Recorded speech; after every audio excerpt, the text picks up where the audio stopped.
You are listening to Golden River Underground Session 10.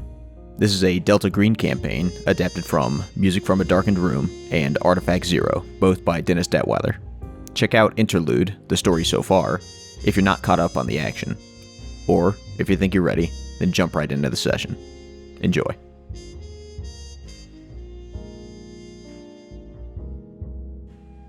Welcome back, everyone. Welcome to our semi-monthly or bi-monthly, perhaps, Golden River Underground session. Yeah. Once quarterly. No, we're not that bad.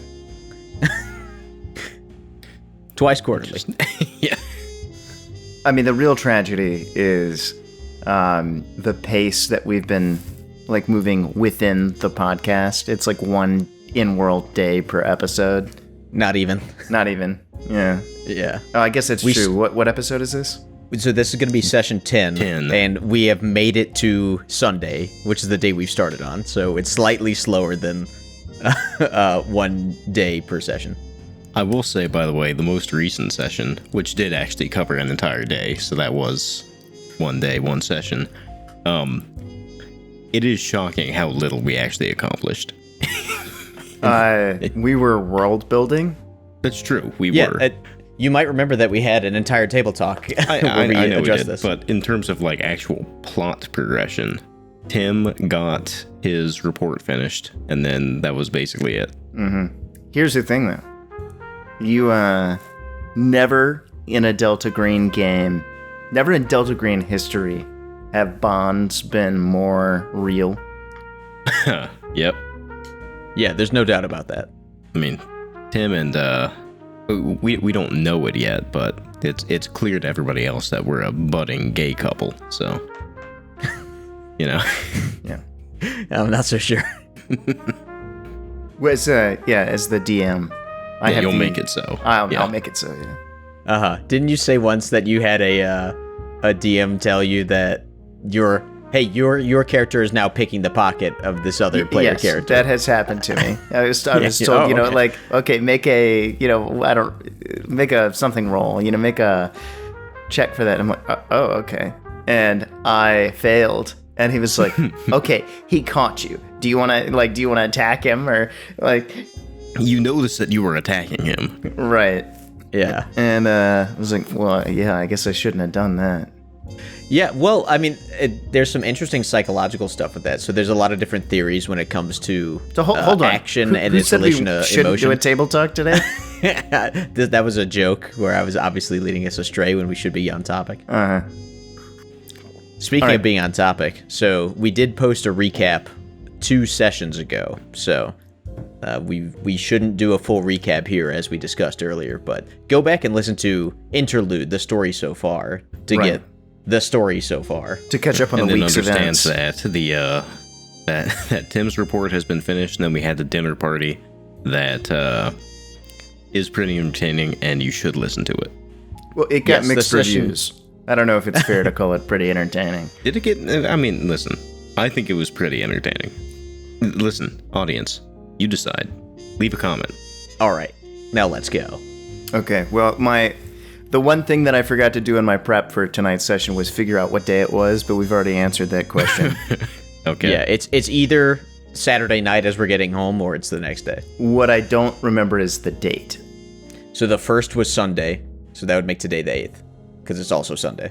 If we're starting on Sunday. Yes. All right. So let's start on Sunday morning. So that is Sunday, October 8th, 1995, in Golden River, South Dakota. Who would like to go first? Do I wake up from terrible nightmares, perhaps? Oh, are you ready to wake up from terrible nightmares and describe I've been them? ready for Okay. so long. Perfect. So we will start with Tim Bars. Great.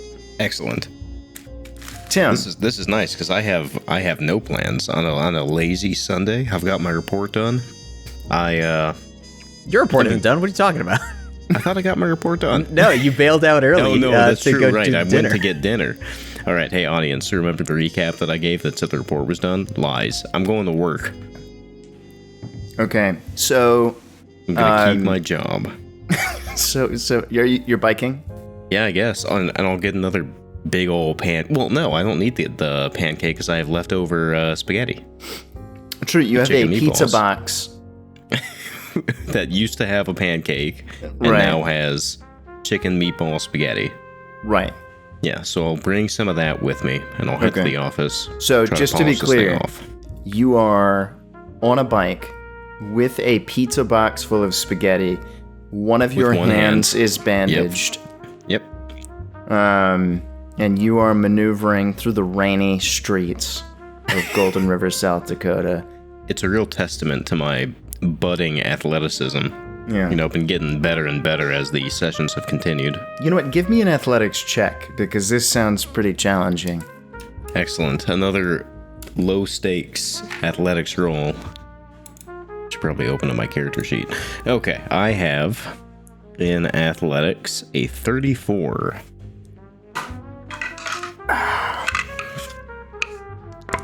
That is a 65, so that's a normal fail. Okay, so at some point you have to swerve to avoid something, and you have a choice. You either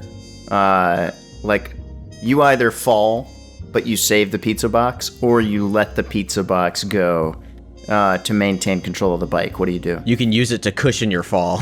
In this split second, do I have a good feeling of if I save the pizza box, am I going to hurt myself or am I just going to be embarrassed? You're going to be embarrassed, and you will probably get wet and dirty slightly.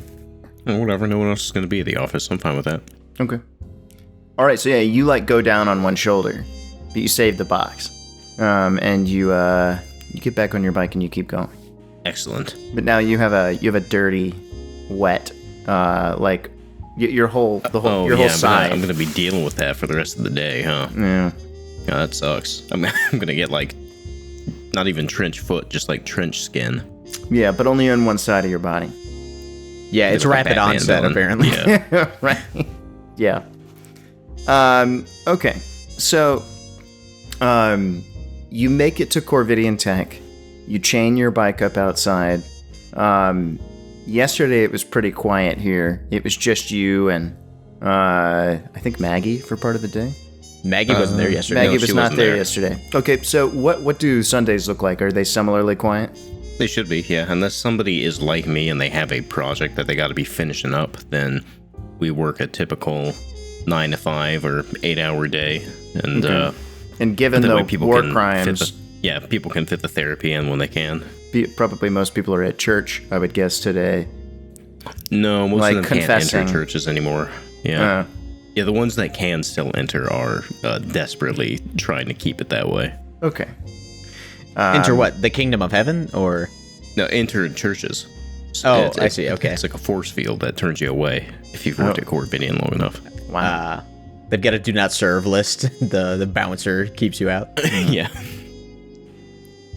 Yeah, okay. So you walk into an empty lobby, and you get in the elevator and head up to your office. And you're So looking is it gonna forward be- to a day of solid work on this report. You've got plenty of spaghetti. Is it gonna You're on be that like- grind, son. I remember last time that my workflow was somewhat impeded by my syrup hand, rather. Mm-hmm. But this time it's spaghetti, and I feel like I'm a little better off. Yeah, spaghetti on one hand, a big cast on the other. Right. Should be no problem. Yeah, because you're doing your hunt and peck thing with your spaghetti fingers. Am I eating it with my hands? Well, what do you get to eat it with I your mean, feet? I don't you understand. ate the pancake with your hands. True, but I'd like to think I'm. No, you lost your fork in the spill. Right. My point is, you don't get to Okay, you yeah. don't get to eat the pancake with your hands and then act incredulous when I assume you're going to eat the spaghetti with your hands. I guess that's fair. Yeah. Yeah, what are you, an idiot? Yeah, this No, is what I do Delta is Green. So I've got the box in front of me with the spaghetti, and I just tilt my face forward into it and start moving my jaw. Okay. Yeah, you're lapping it up like a cat drinking water. Tim has good. a very long, flexible tongue, and so he's able to swirl the spaghetti around that way, and then just kind of like siphon it into his mouth. And yet he's still single somehow. Yeah. Weird. He's such an attractive man in all other respects, so. He is forklift certified. You'd think that would be a boon, but Well, forklift certification wasn't nearly as in vogue in 1995 as it is now. So, you think he's the one who made it popular? I mean, we will have to wait and see what happens in the campaign. Yeah, file that away. Yeah. We'll make sure we circle back to that later. Yeah, actually, It's one of the give me a unlockable second. I'm going to endings. write that down. Okay, so you are there. What time would you have shown up? 8 o'clock, 9 o'clock? Since it's not a scheduled day, I'd probably float in a bit later, like 9:30ish. Okay. Then, yeah, you sit down and you get to work. Is he hungover at all, Tim, from the That's drinking true. last I night? did drink a lot. Should probably be at minus 20 or 30 to all skill checks, I think. Wow. Yeah, That'd be pretty intense. that's probably fair. You know what? You're right. Every time I roll, I will subtract 20 from that roll. Excellent. No, you got to subtract 20 from your subtract 20 from your skill. I do think it is plausible that I am not feeling great. Because Tim doesn't drink too heavily too much. But I'll leave the game impact of that up to you. Sure. Regardless, we'll say that you are able to plug away at this report. You really did most of the heavy lifting yesterday. Now you're just filling it in. But that'll at least take you into mid-afternoon. In fact, you know what? Give me a D8 roll. A D8. Okay. Is that the PM that he'll finish at? Yeah. Nice 4. Okay. That's 4 o'clock p.m. That's how much work you have. Wow. Yeah. Okay. You know what? Not bad. Yeah, I was gonna say that's not terrible. If you consider that it's not terrible for you to be in the office on Sunday in the first place, then ending at 4 is not so bad. I mean, I think that's pretty typical but for us. I think everyone in late afternoon gaming, we're all workaholics, yeah, for sure. Definitely, sure. I'm going to consider this a victory because after the heat kind of faded out of my argument with Maggie, was thinking, oh, I might actually get fired. And now I'm fairly confident that my position is secure. Great. Okay. Just wait until Demonstrated this gets peer reviewed, though.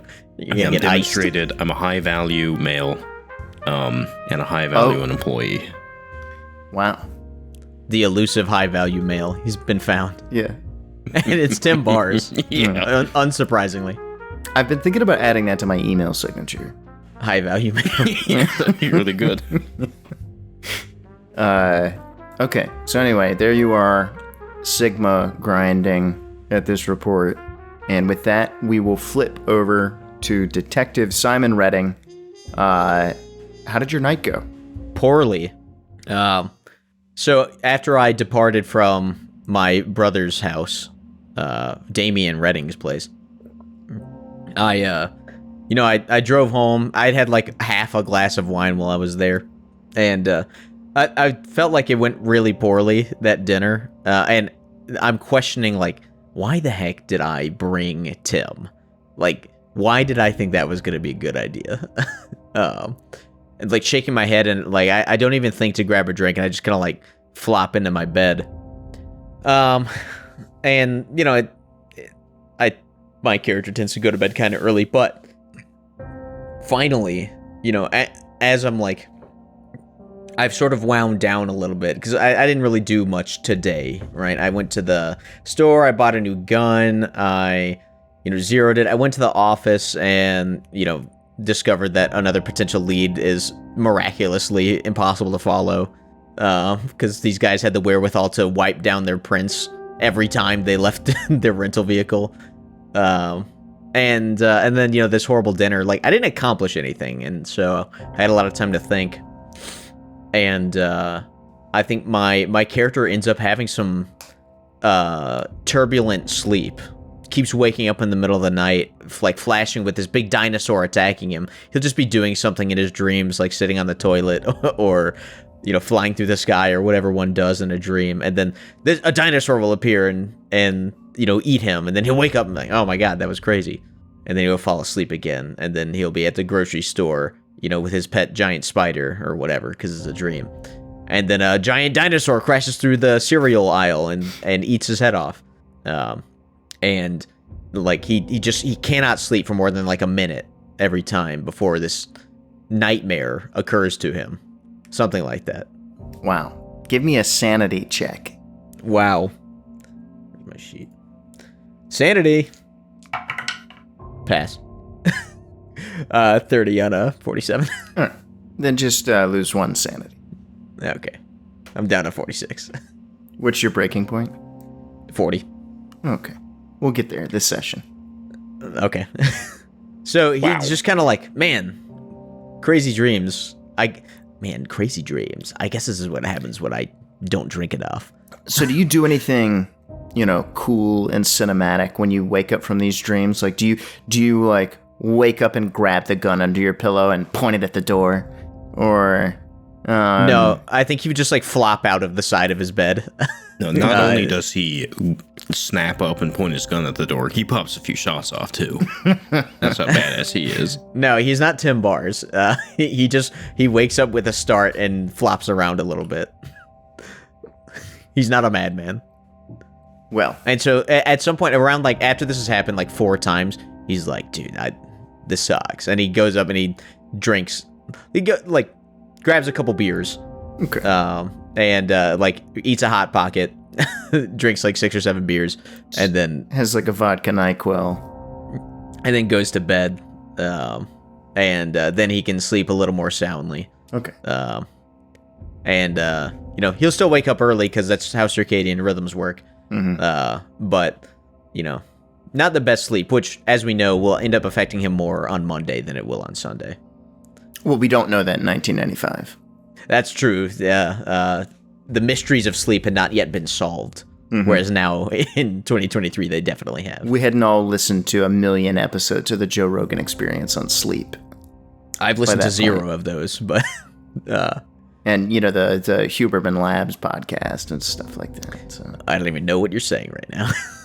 Yeah, I've never heard of this. Yeah, well, it's because you guys don't get out much into the podcast world. That's got to be it.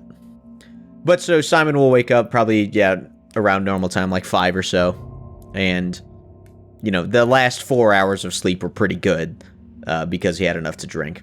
Okay. All right. So, when you do get up, what do you do?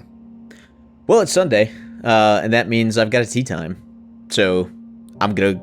Unfortunately, my tea time is probably around like 8 or something. So, I've got to wait a little bit. So probably, get up, take a shower, sit down at my table with 1 chair, and drink a couple beers and, contemplate, I'll probably start thinking about golf, but then Simon's mind will naturally sort of drift towards the cases and his frustration with this last week, which has been an abnormally, frustrating week of police work. Very hectic. Yeah, just a lot of... normally, I mean, this is not a big town, and it's like, on average, pretty wealthy for the area, and so, we don't have a lot of crime here, especially not, deadly crime. We had a high-profile suicide at the beginning of the week, and followed by an arson in the same case. And then we had, another high-profile, just complete and total disappearance later on. That is an insane week. That's an insane quarter for this town, let alone a week. And Simon was in the middle of all of it because he keeps getting assigned all the really hard cases.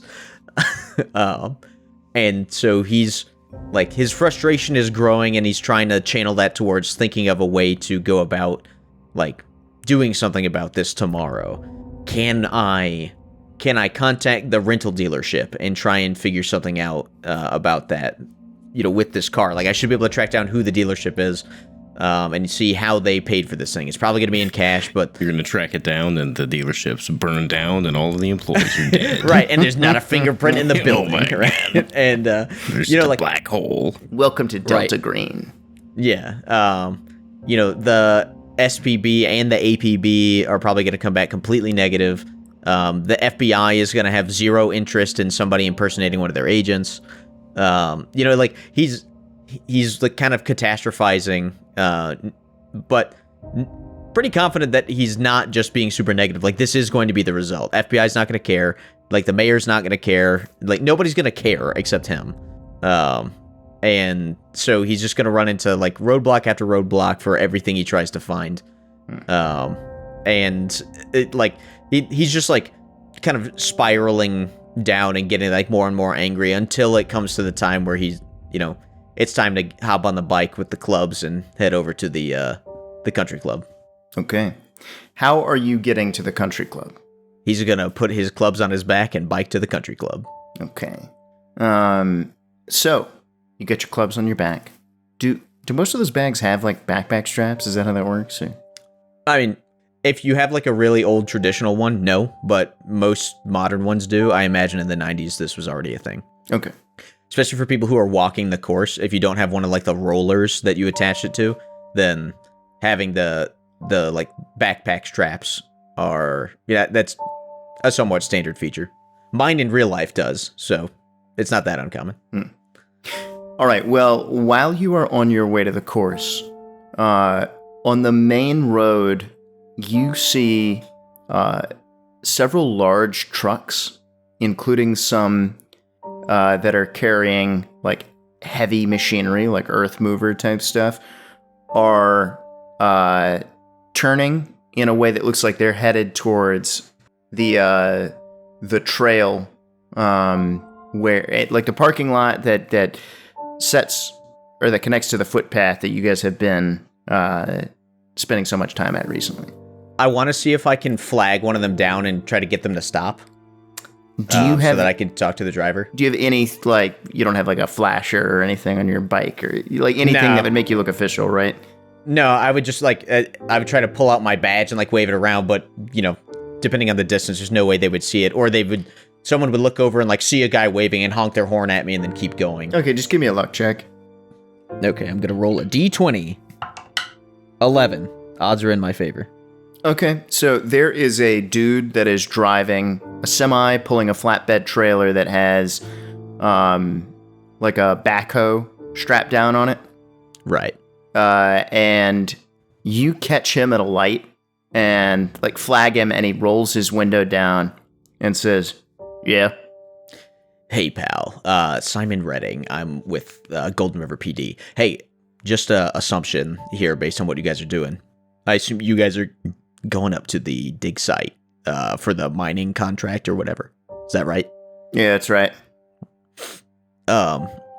Were you guys cleared for that? I thought that was halted due to the investigation. Well, we got called in last night. A whole bunch of us are going out there right now. All right. Who'd you get the call from? From, like, your corporate? Or from... That's right. Okay. His light turns green. I gotta go. All right. Be safe. And then I'm gonna bike over to the station and confirm that this is all correct. I mean, it seems like it should be. It's no longer a crime scene. Like, we shut down the search for both Thorley and for the agents. So unless we are keeping it as a crime scene for the bodies that were already buried there, then there's no reason why these guys couldn't then proceed, because that was always the original plan. So I'm going to go over to the station and just confirm that that's legit, and then, there's not much I can do after that. Okay, so let's see. Give me a... What do you have in bureaucracy? I have a 40 in bureaucracy. Wow. Okay. So I'm not even going to make you roll. For the cops. All right, yeah. While everything that you just said was correct, this is still really unusual in terms of its speed. Like, that it's unlikely that the corporation that owned the land would have actually turned it over to the university to investigate unless they really didn't give a shit. And you also know that it's extremely expensive for them to bring a crew like this in, like to call them at night and bring them in overnight to do something on a Sunday morning. That's just not normal. Okay. Then I guess from the station, I'm gonna call the chief if he's home, and see if I can ask him if he's understanding what's going on here. Because I mean, the police angle of this would be, have we done our work with the bodies that we dug up? Because we were able to exhume those corpses and bring them somewhere. I just, with all the Thorley stuff, I don't know if they actually did the dating on it and did the medical, like the autopsy, to figure out whether those anachronistic things, matched up, or whether we should be, continuing to close it out. So at the very least, I need to call and confirm that, because beyond that, I don't even remember what the name of the company is that's doing this mining, so it's going to be hard for me to figure it out. The name of the company is Lewiston Prospecting and Refining Corporation. I believe that. I just don't think Simon would remember it. Okay. Because Gotcha. he never even heard of these guys. He just went out there because of the Thorley stuff. Well, I mean, when you look through your paperwork on the crime scene and stuff like that would have come up because they own the land. No, okay. All right. Well, then I do know that. But anyway, you said you're calling the chief. Yeah, I'm going to call the chief from the office. Okay. Bring. Hello? Hey, Chief, it's Simon. This had better be good, detective. Yeah, I just ran into some people bringing a bunch of the digging equipment out. They're from Lewiston, presumably, the mining group that owned the land that Thorley disappeared at. Yeah, I know who that is. Okay, yeah, so they're rolling out right now. I just passed them. I'm trying to confirm that we have cleared that as a crime scene, and that we're no longer, we've either done what we need to do with the bodies or, whatever, before these guys roll up and start tearing the place up. Well, I don't have specific answers to any of those questions, detective. I'm not aware of us releasing that as a crime scene just yet, and as far as I know, the bodies are at the morgue. Okay, so, all right, I'm gonna try to figure out who at Lewiston gave them this clearance, but, unless you have an issue with it, I'm gonna talk to the Sarge and get some folks out to the scene and stop these guys from digging until we've cleared that up. I want you to go do that yourself personally. And I'll tell you why. All right. I asked around about your SPB and your APB. Right. And what we're going to hear, we haven't heard it yet through official channels, but we're about to, that there were no hits. But I talked to an old friend of mine, and it's not that there were really no hits. It's that the hits are classified. Oh. You understand what I'm saying? I do. But, I mean, there's no way that what these guys were doing was legal, no matter what classification level they were at. You know as What's much it as I do called? now. Posse comitatus, or whatever it's called, that prevents some people from doing certain things on American soil. I'd have to look it up, but you know what I mean? Classification doesn't necessarily mean military. Could be I know it doesn't mean military. intelligence, other law enforcement activity. I don't know. This smells rotten to me, but I don't know. Sure. Okay. You understand what I'm saying, though? This is being concealed, Okay, well then I'll still need backup there. and you'll have it. Okay. But I want you to be there. I will be there, Chief. I'm going to go there immediately, but I still do need somebody to also call Lewiston and tell from their end to turn it off while I'm going there. I'll do that myself. Okay. All right, thanks, Chief. I'll call the Sarge before I go and get some backup. And he hangs up. Okay. And then, so I mean, there should be some like sergeant on duty or whatever here There that is. I can talk yeah, to. you're able to find like a uniformed cop. Yeah, so I like roll my eyes, like, another Sunday gone, like another golf game ruined. I put my kit in the locker room. I change into something there. And then luckily my work car is here. But I want to go talk to the sergeant on duty and get some backup, get some black and whites that are going to follow me out there, so that we can rope this thing off and not let them advance. Okay. And yeah, he's able to arrange that, and in 15 minutes, you've got 2 cars behind you. Okay, yeah, and we're zooming out there. We rarely use the sirens in this town. It just doesn't come up often, but we're using them right now. Okay. All right. So yeah, you are ripping it down there to that parking lot. Yeah. I mean, they probably still beat us there, but getting all this heavy equipment up the trail is probably going to take them some time. Yes. So we should at least be able to stop them from like messing up the site, even if they're able to get up the trail. So when you get to the parking lot, you see that it's not just a couple of trucks. There are, what look like Well, there are a couple of those things that are, I don't know what you call them, portables. It's basically a trailer office. Yeah. So there are a It's few like a of those. container, basically. Yeah. And then there's like a diesel generator that's powering that stuff. There are vans that a couple of guys are getting out of, and flatbed trucks and like 18-wheelers that are just full of shit. So you can see that there's heavy machinery moving down the path, including like a bulldozer and a backhoe, and you can hear them like heading out towards the site. But there are a lot of guys that have other stuff, like it looks like some of the guys are starting to put up like chain link fencing, like you would put up around a construction Normal site. for construction. Yep. Including like the black tarp stuff that you would put over it, or Right. like the sheeting to limit visibility and like keep dirt inside the fence. Yep. And most of the people involved seem to be like youngish, clean cut, all dudes. Okay. Unsurprising for a crew like this. Okay, so I'm going to. I assume. I mean, it's not locked off yet. They're setting this up. So, I like get out of my car in the parking lot and I walk over to one of the black and whites that's following me and motion for them, or like say, "Hey, go up the trail. You know what to do. Like, stop them from entering the crime scene. You guys know where it is." And like block them off. Like, I don't care if you have to put your cars in the way or what. I got to talk to the boss here, who presumably is in that office, and see what I can do. But go ahead and get out in front of this equipment so they can't get too far. And they will roger up to that and start like hoofing it down the trail. Yeah, and I've got my portable radio on me because I know I'm gonna have to talk to the chief soon because I'm anticipating this going poorly. But once they head up, I'm going over to the office. I'm gonna look for the guy who's wearing the tie and the hard hat. Okay. Because that'll be the guy in charge. Okay. So you knock on one of the doors to one of these like portable offices, and a man opens up the door.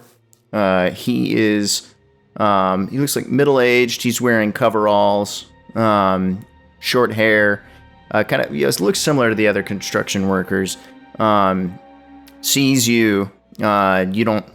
You're plain clothes, and do you have like your badge out or? I got badge around neck. Okay. So he like looks back into the room and says, "Boss." Thanks. And another man gets up from behind a desk and walks over to you and says, "I'll come outside." Okay. So this dude walks out and he's wearing a suit. Okay. He does not look like a construction worker. He looks like a Sure, he's management. yeah, right. He looks like a management type. So like average build, middle-aged white dude, mustache, and he, with the guy that opened the door, walks outside into the parking lot with you, shuts the door, and he shakes your hand and says, "What can I do for you?" Hey, thanks for talking to me. I'm Simon Redding, Golden River PD.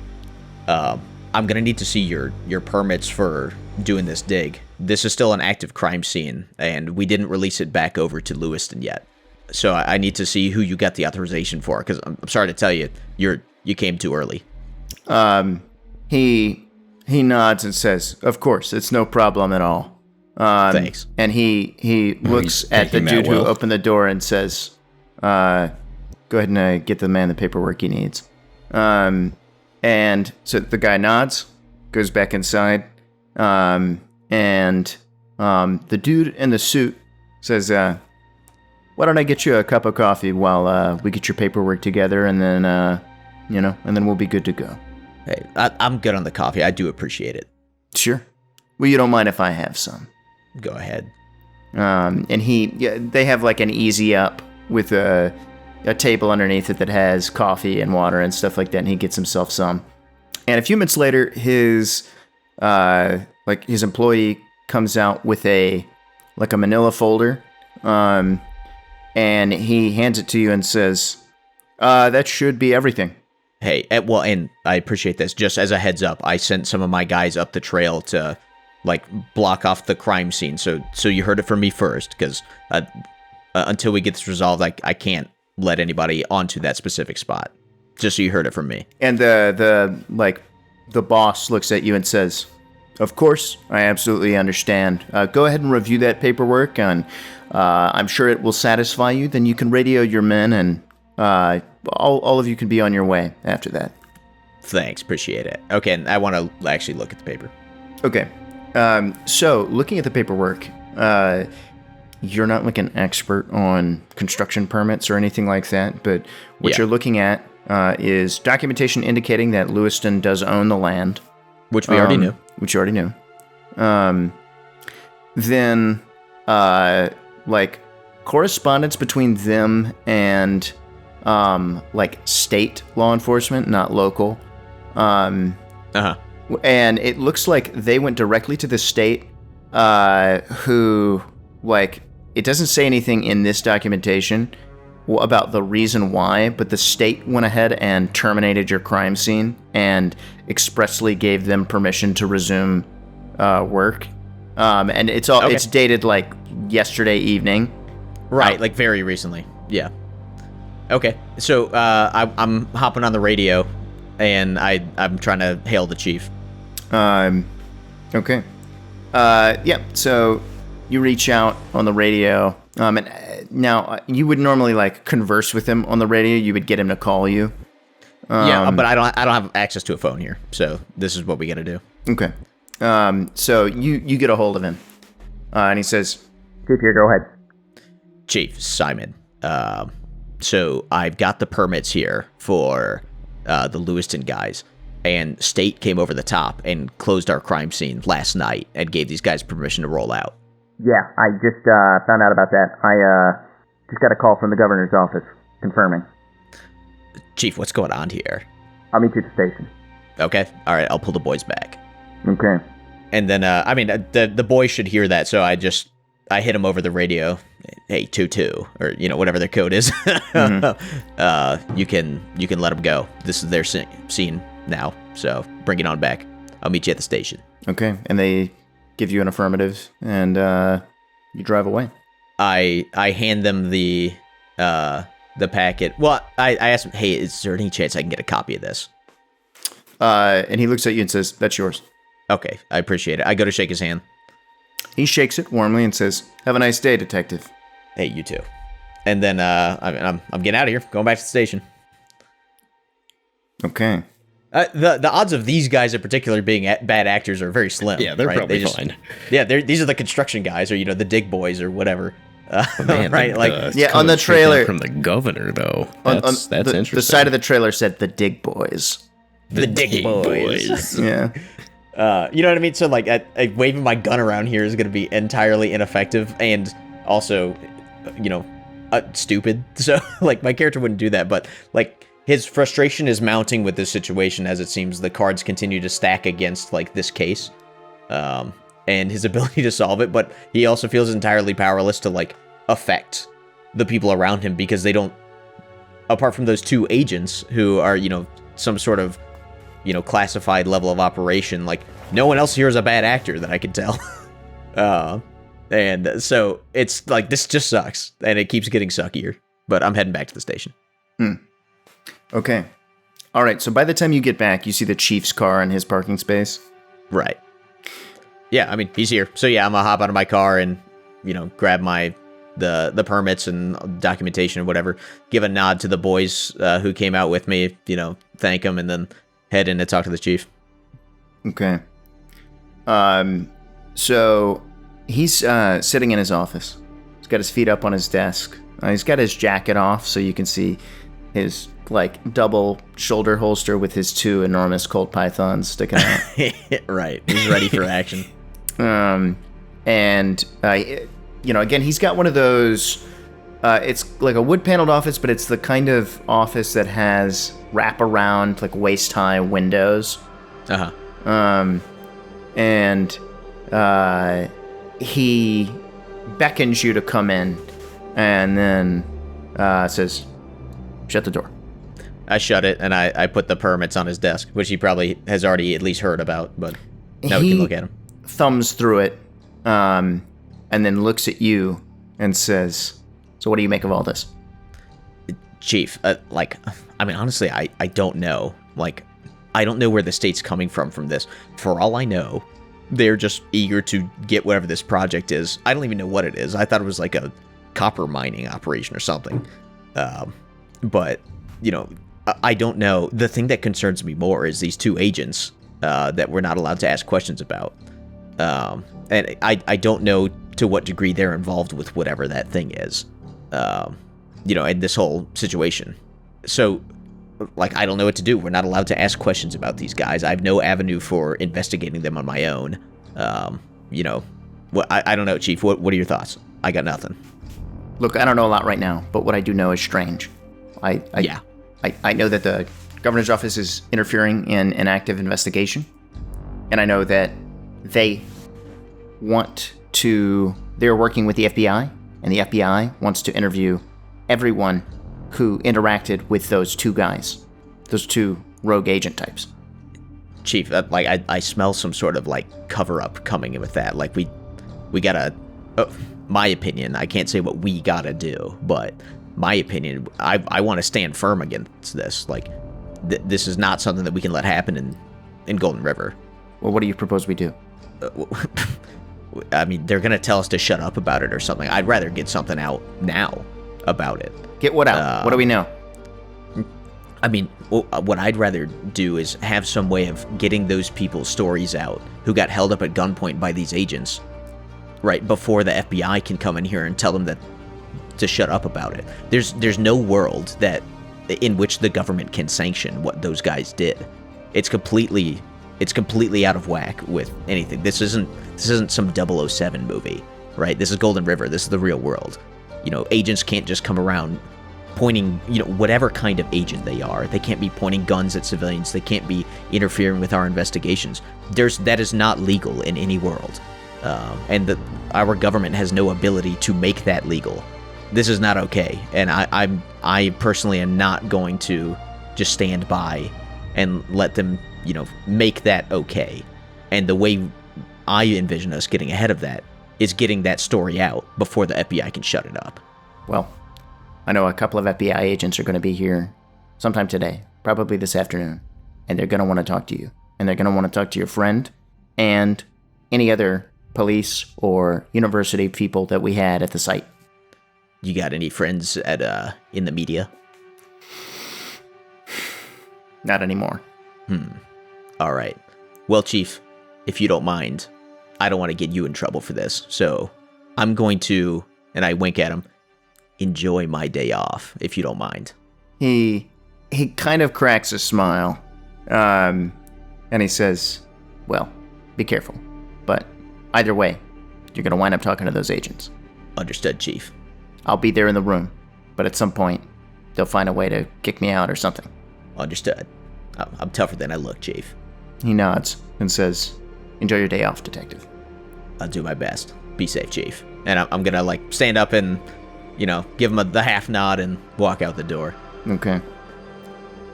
Okay, so, I mean, my basic plan, to describe to you so you understand what actions I take from here on out, is I want to try to get in contact with somebody in the media who can get statements, ideally more than one person in the media, to get some statements from Tim and some of the other people who are at that scene, at least two, so that they can have that information before the FBI tells us all that we got to be quiet about this and can't talk about it. So that's what I want to do as Simon Redding is call people, try and figure out someone to talk to in the media. I don't know if that's something I would have ever had connections with in the past. Probably not. I'm starting from nowhere. You've definitely worked with the media before. It's very common for, even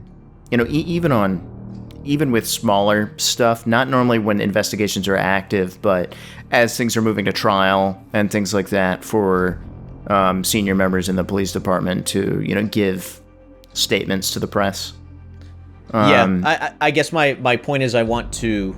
Golden River is one of the biggest cities in South Dakota, but I don't know how big the reach is here. I don't know if we have outlets of big media companies here or if it's all local stuff. It's local stuff. You do not have really any access to papers with national distribution.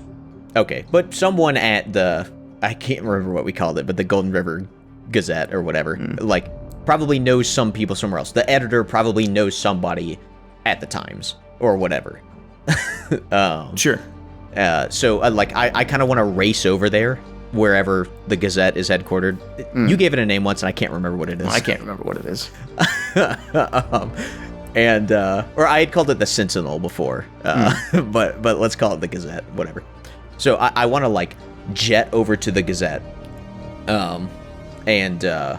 well, actually, I want to grab my copy of the permits and bring that over as well, so that I can, sort of help weave this narrative. And I want to find someone that I can talk to and get them to understand what I'm trying to do, so that we can then go and hunt down people who can give those statements. Okay. And so at this point, it's probably 11 in the morning? Let's call it noon.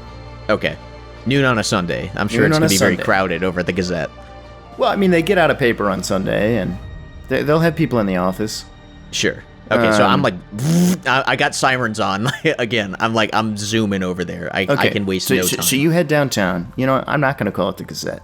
Players don't get to name papers. The Dungeon Master names the paper.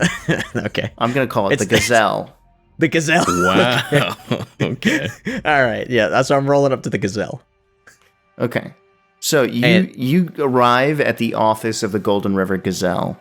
It was an old typo. It was like a font issue. Right. It's a typesetting thing, and they forgot to cross the T's. The old timey L's and T's got confused. Yeah. But the name's stuck, and it's been the Gazelle ever since. Sure. So you show up to the office of the Gazelle, and you can see that there are, you can see through the windows that there are some people in their offices.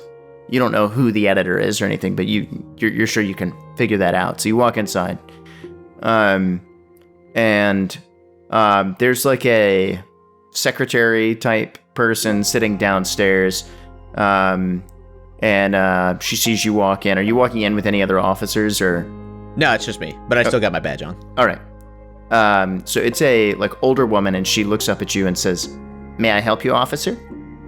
Hey, good afternoon, ma'am. Simon Redding, Golden River PD.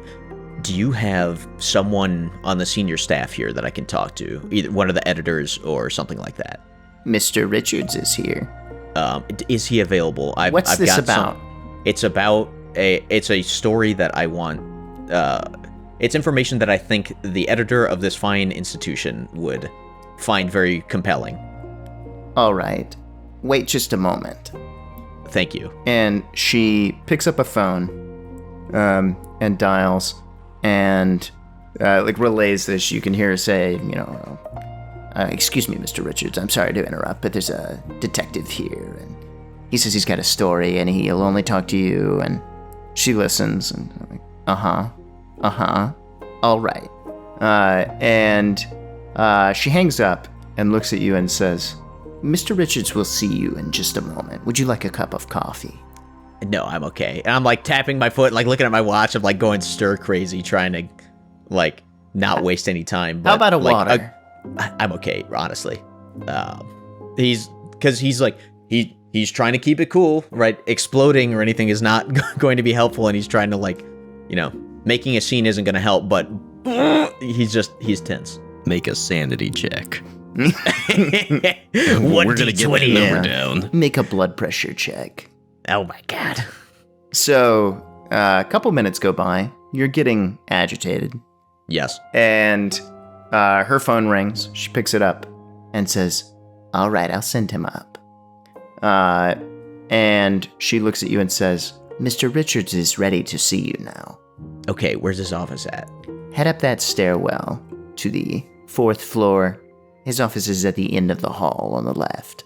Okay, thanks, ma'am. I appreciate it. And I'm like sprinting up the stairs. Okay.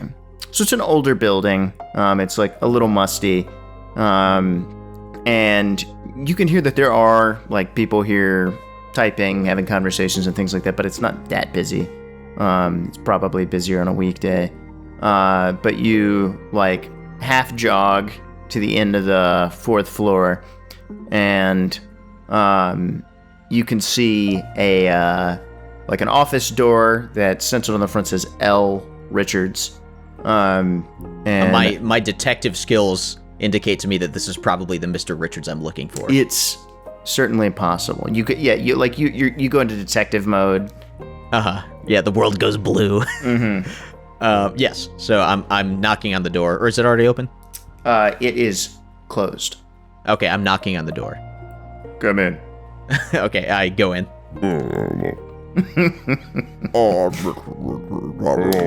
You see a bearded man with wireframe glasses sitting at a large desk. He's got a couple of like computer monitors on it, and he has a copy of his own like Sunday paper out in front of him. And he turns to face you. He's got an L-shaped desk. There's a seat on the other side of his desk for guests, and he gestures to it and says, "Please take a seat." Thanks, sir. And as I'm sitting, I place the permits on his desk. Sir, Can I offer you a cup of coffee? I'm okay, thanks. Hey, I really I'm a little pressed for time, and you'll understand why. So if you'll excuse me, I'd like to just jump into why I'm here. All right. So, the FBI is going to be coming to town shortly to try to shut us up about a story, and I don't want to let that happen unimpeded. Shut who up? Me, presumably, as well as people who were at the scene of the Thorley disappearance, who got later held up at gunpoint. Dr. Thorley? Dr. Thorley, that's the one from the university. Right. So, do you remember, I assume, as the editor, I'm sure you're relatively up to date on what's been going on with that. Do you remember when we shunted the civilians out of the search grid and had nothing but cops out there looking for people? Yes. Was anyone here told the reason for that? No. Well, the reason was there were 2 men identifying as federal agents who came into the scene, tried to take control of it while I was there. I didn't let them. So at this point, he reaches into his desk drawer, pulls out a tape recorder, and you hear a click, and he sets it on the desk. I honestly, I'm okay with it, because this is like, I don't want to dissuade this guy in any way from wanting to put this story out. And while Simon understands like the incredibly terrible implications this could have for him, like he's so frustrated about the like what's going on, and this seems like the only avenue he's got to stop this from disappearing, that he's like, gulp. All right, in for a penny, in for a pound. That's kind of where he's at with it. And although he will start with saying, "Sir, I do have to ask, is there any way that we can keep my name out of it, at least for a little while? Or is that going to make this a no-go story-wise?" I can't make any promises at this point, Detective. Okay, well, you'll understand if I appreciate it, but regardless, this is too important. So, let me start from the beginning. Please. And so I'm going to outline for him sort of the sequence of everything that we've done that has involved these 2 agents. So starting with their interference at the crime scenes, suspected at the Donnelly apartment, and then like basically confirmed for Golden River Storage. I'll like pull out my copy of the pictures of these guys and like hand it to him. And then, then talk about the stuff with Thorley, them showing up, and then all the way up to, I'm kind of tapping the permits I just put on the desk of the government, like the state government coming over the top and shutting down our crime scene that these guys were involved at. And I'm closing it out with, so that, like, this is absurd. This is crazy what they're doing. And I've got it on good authority that the FBI will be coming here like today or maybe tomorrow to interview all of the people who were at the scene when these two jokers rolled up and held United States civilians, citizens of this nation, at gunpoint to remove something from a crime scene of an active investigation. I think they're going to try to shut us up, and I think they're going to try to tell us, not to let this out. And I am a citizen of this country. I am a citizen of this town. I do not appreciate the federal government thinking that they can just push us around. Not in this country, not in my town. I'm trying to give like an impassioned reason for him to want to release this story. It's the 90s, so I think this is the exact kind of story that people want released as a media outlet. So it shouldn't take too much convincing, but I'm still gonna ham it up. Okay. So at this point, he just sits there and listens to you. He doesn't interrupt. He doesn't ask questions. And once you stop talking, he leans back in his chair and says, "What evidence do you have for any of this?" You mean who these guys are? Yes. Well, why do you think the FBI is coming to interview you? Why do you suspect that they will try to silence or railroad you, or... Because whenever I'm asking from Golden River PD about these guys, I keep hitting walls. And these walls aren't because people don't know. It's because they're trying to keep quiet. I know these guys were there. I saw them myself. I've got, 4 or 5 eyewitnesses who saw these guys who came up and introduced themselves as FBI agents. One of them FBI agent, one of land management, and who returned moments later and held them up at gunpoint. I've got the witnesses for it, and I've got their pictures right here. Everyone can identify these guys. It's not just me. There's a whole crowd of people who were there. I'm saying, you got any real journalists out there? They might be pretty excited to get a scoop like this. And what about the bodies? Which bodies? You talking about the ones we unearthed? Yes. Well, they should be at the university for dating. That's where the boys took them. I thought they said they were in the morgue. Whatever. She said they were in the morgue. Okay, well, they're in the morgue. Well, who are they? Well, that's part of the investigation. We haven't figured that out yet because of I mentioned some of the anomalous stuff about their circumstances, i.e. medical treatments that seem anachronistic based on their burial. That's a whole nother thing. We're trying to figure that out, but in the meantime, someone's trying to shut us up, and I'm trying to draw some attention to this. One, I think it's a hell of a story. Right, I look at him, and then I say, and I don't want to turn these things over when we don't know what's going on. Someone's trying to cover something up, and I want to know what it is. And putting some attention on this might, in addition to being a great story, I think that it'll give us some space to figure out what's really going on here. I don't want the feds all over my town when I'm not done investigating what's happening yet. Give me a charisma check. My charisma's 50. I know I'm going to fail too. It's an 8. Ooh, I passed. So... I thought it was an 80 at first, and I was going to cry. You fail. He pulls a gun out and shoots you. Are you really a detective? Yeah, I've never met this man. Yeah, where did you get that fake badge? Yeah, so 8. I succeeded. Okay, yeah, so he looks like he's taking this extremely seriously.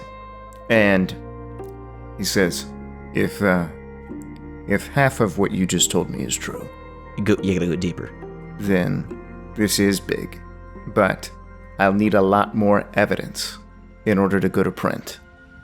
Okay, what kind of thing? Can we cut you off? He says, I'm not asking you for more evidence. I'm saying I'm going to put some of my best men on this, and we need to corroborate what you're saying. Okay, I'd like to give you the names of the people who are there, so you can race to interview them. And he has his pad out, and he says, "Go." Okay, and so I probably don't know the name of the college guys who are out there. Well, I might, because I probably would have had the file or something. But I definitely know who would. Tim. I have Tim Bars, right, who would also know those names. And then I've also got, because 2 of the guys out there were police techs, so I know their names. Yeah, so he'll write all this down. He says, and your contact information. I give him my home phone number and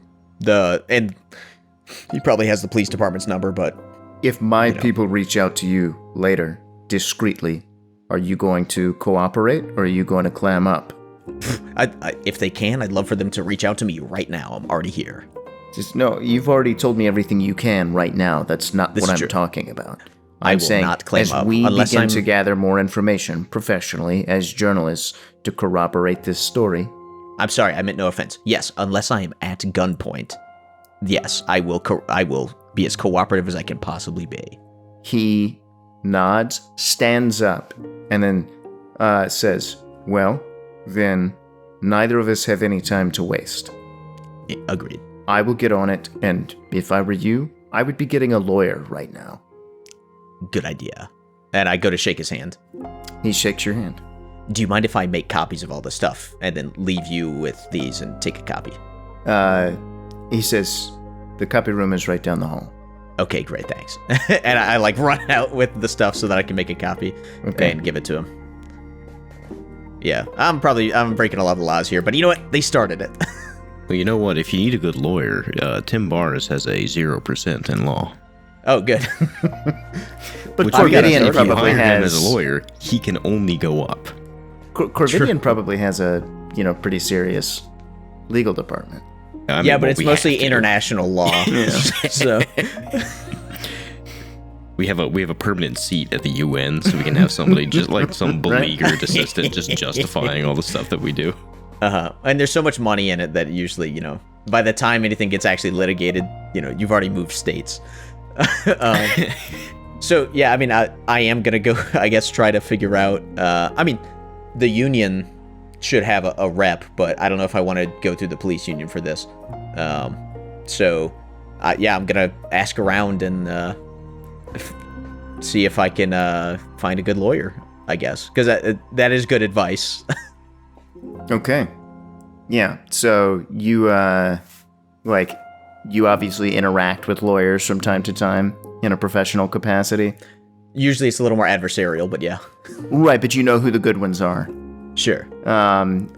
You've some of the people you've encountered who have kept people you knew to be guilty off the street. Those are the ones that you want now. Right, yeah. Yeah, I want the Saul Goodman Yes. on the case. Okay. So, by this time it's mid-afternoon, so let's flip back to Tim Bars, who's having a comparatively pretty exciting day. Yeah. So I have finished, I guess, my report at 4 p.m. is what we determined. Yes. And my plan is to just go home and relax. I have nothing on my plate. The spaghetti's cleared off of it. Right. Maybe if I work up some ambition, I might try to swing by and see how they're coming along with the property rights to the Spooner house. But they also said they would get in touch with me when something happens, so maybe I won't bother. Right, so you because you were there on Friday, that the county clerk's office is closed on the weekend. Right. So there's no value in that. So yeah, probably don't have anything too terribly exciting going on for the evening. So I'm gonna head home, and if something comes up, then I'll be ready to jump at it. When he gets T-boned by journalists on the way home. They're gonna pull up and they're gonna see a guy with spaghetti all over his face and with half of his outfit just soaked in mud. Burned hand. Yeah. Looks like Two-Face. Be looks like a reliable witness to me. So, you bike home, and when you go to chain your bike up outside, 2 people step out of a parked sedan. It's at the right there at the curb. They're both dressed like kind of business professional, and it's a man and a woman. And the man walks up to you and says, Tim Bars. Who's asking? Yes, yes, Tim Bars. He pulls a badge out of his like breast jacket pocket, flashes it at you and says, FBI. Tim frowns and says, do you have any additional authentication? Because we have, I think you may have heard a report recently, but there was an incident recently where we had 2 individuals impersonating FBI agents. Well, funnily enough, that's what we want to talk to you about. Oh, am I being detained? Am I being detained? He looks at you and says, do you feel free to go? Yes. And he says, you're not, you're being detained. Okay. Why don't we go up to your apartment? No. Why don't we stay in public? Yeah. I do not consent to a search of my residence. He says, all right. Well, why don't we go someplace a little less public then? No. He shrugs and says, okay. In that case, turn around, put your hands behind your back. You are under arrest. For what? For resisting arrest. He looks at you and says, that's not how this works. I believe it is. Sir, we have the right to question you as part of an active investigation. You can either cooperate or do what you're doing now, and we can arrest you, we can bring you in, we can talk to you at the station. How am I not cooperating right now? If you're saying you're gonna arrest me, and if I don't let you arrest me, you're gonna arrest me. I'm saying I don't want to arrest you, I just want to have a conversation, but if you force me to arrest you, I will. I'm happy to have a conversation. We can talk now. Okay, no, we are going someplace that's less public than this. Why? He looks at the other... Do the journalists show up and during the special 20 agent, minute? right, says, okay.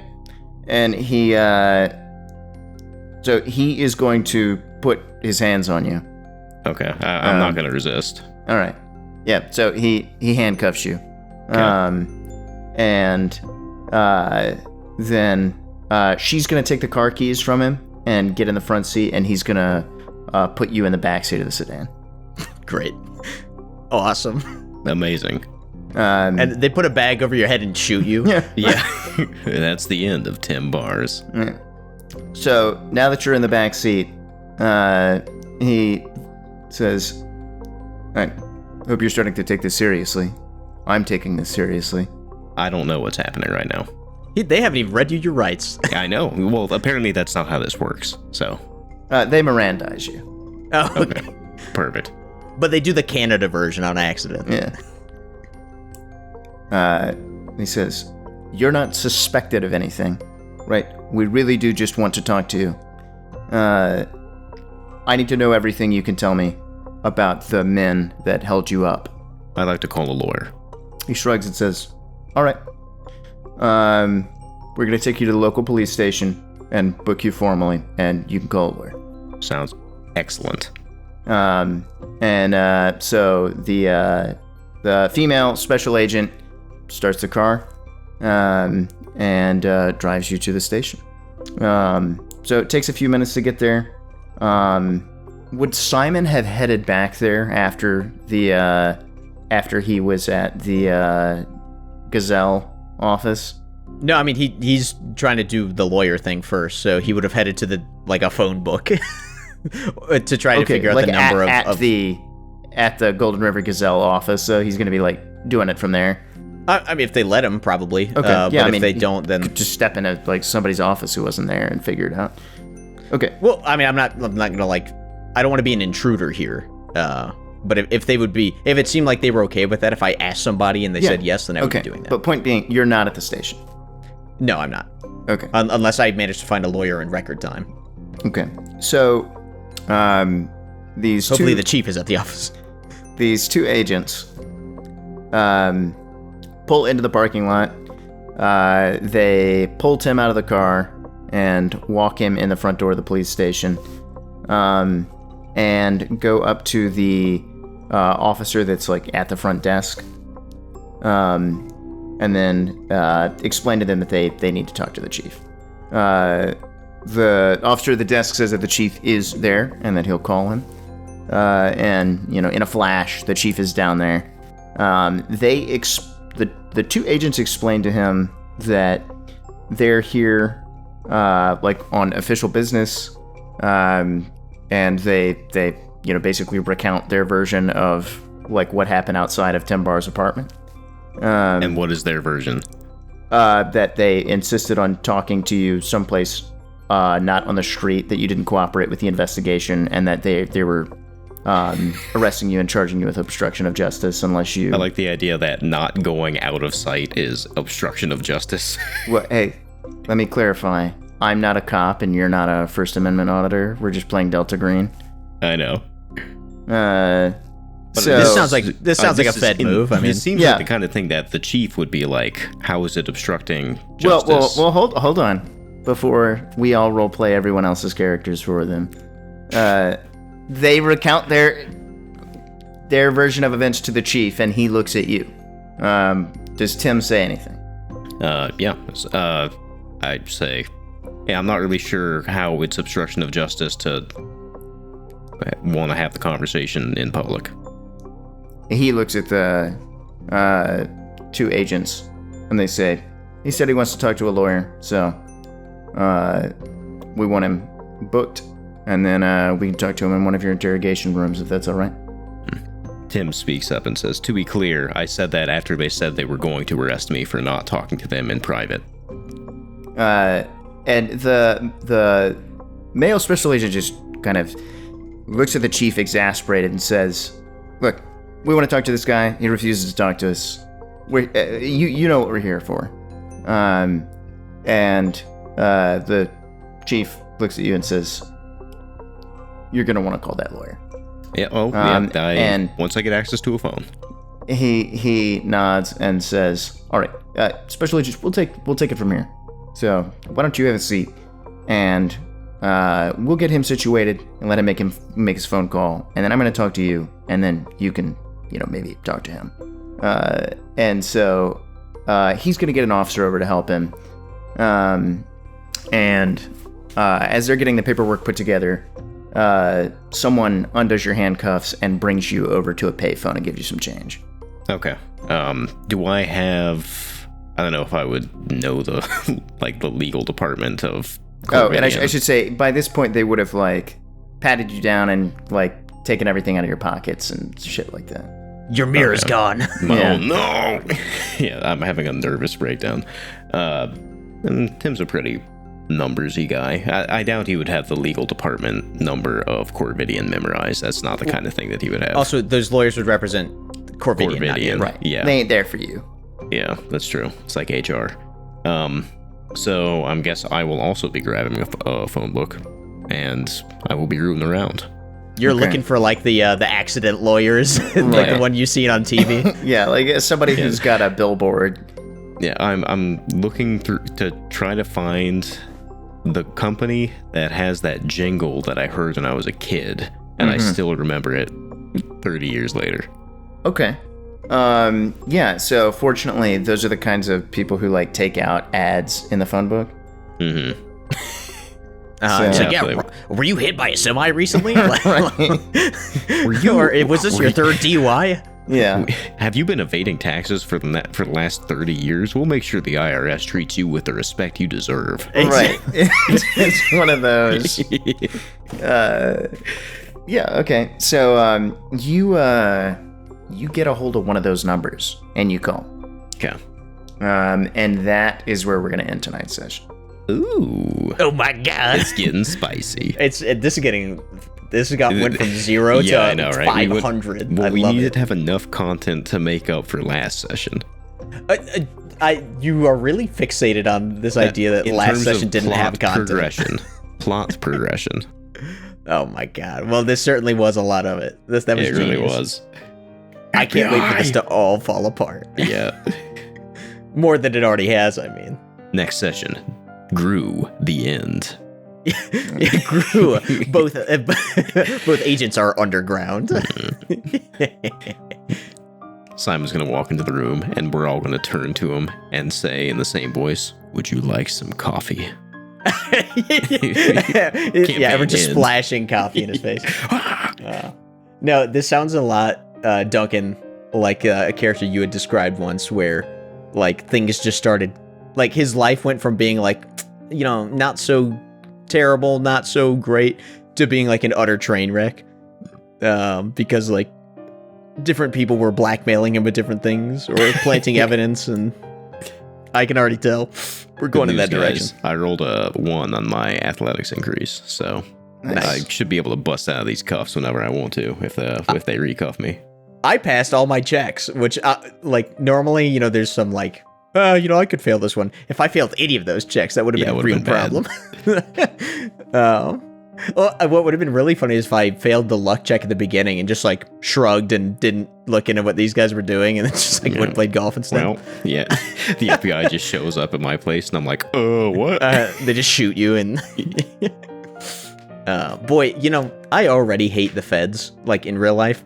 Now I really hate them. Yeah, now they're messing up my role-playing game. All No, I that- ask is that you resolve, you know, your NPC conflicts in character.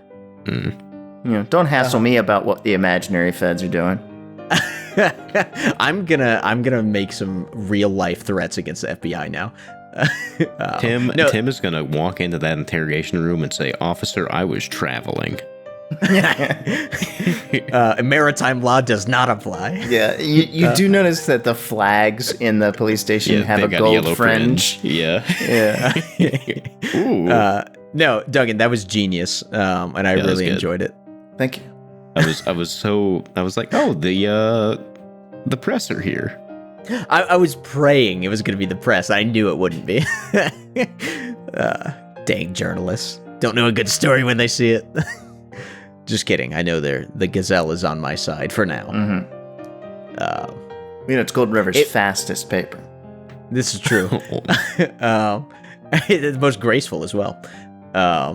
If these guys are half as tough as the people who worked in the newspaper for On a Bank by Moonlight, then we're good to go. Because those guys were tough. Some tough customers. Well, you know, that was one of those infamous NPC interactions where, like, I really didn't think it was that bad at the time. Like, he gave you tons of information, and you guys were furious. No. That's not what I meant. I meant the editor there, who is like just an absolute shield for all of his like reporters and informants. That's what I mean. Like the editor that we talked to there, who was just like, you know, a man of extreme principle. Because in that we were trying to get information, like we wanted the name of some informant so we could go talk to them, and the dude was like, "Yeah, not gonna happen. I don't care what you do. I'm never giving that up." You know, a lot of integrity as a journalist. Yeah, well, I just watched Spotlight. You know, so. And I just watched Nightcrawler, so. But anyway, good stuff. Nice. Well, I recently watched My Cousin Vinny, so I can't wait to see what these lawyers look like.